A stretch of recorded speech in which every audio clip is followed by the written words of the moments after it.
confidence. That's what it was. Everywhere. And a great sense of Germanness.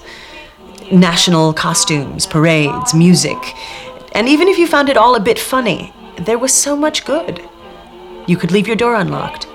You could leave your washing on the line without it being stolen. No one dropped litter.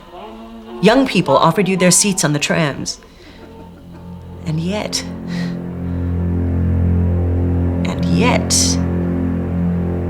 I didn't believe it. Not 100%, or at least I questioned it.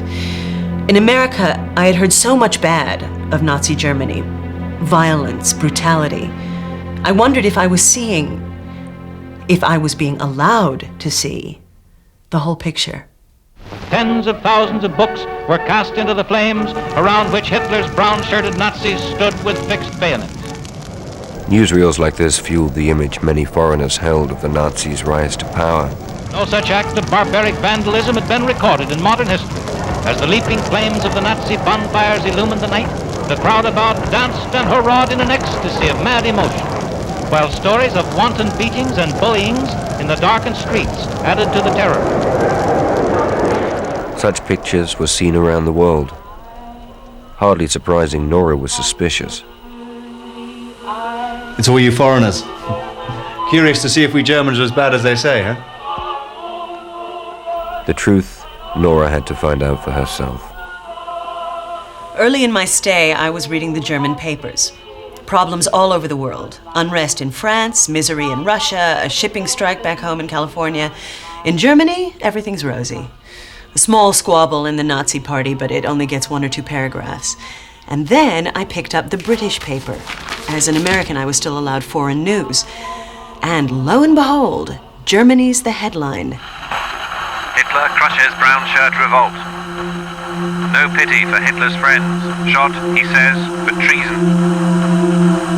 Hitler's chief of staff, executed.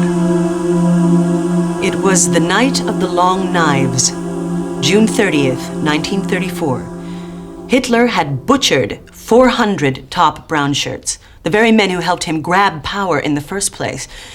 Just a mockery of lawful government, and the German papers so carefully censored. Fire! I was so shocked. I wanted to speak to someone, so I launched into this spiel at Professor Moritz, the musician who kept the lodgings upstairs.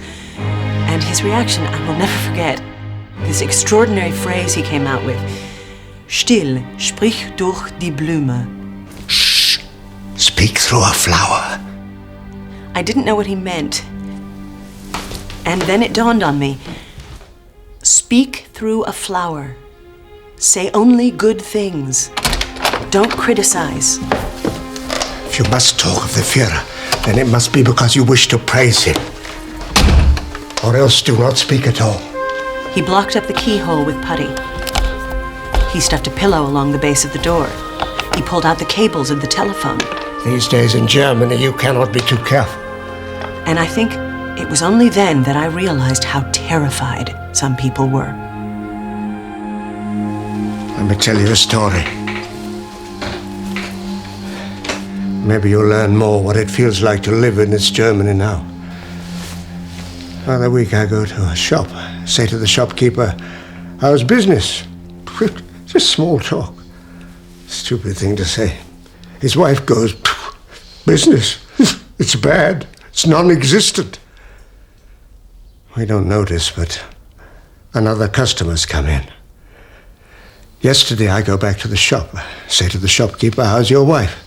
He says, they've taken her away for re-education. Somebody heard her grumbling. She said business was bad, so they turned her in.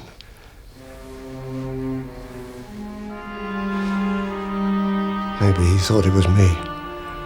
In Germany these days, you trust no one.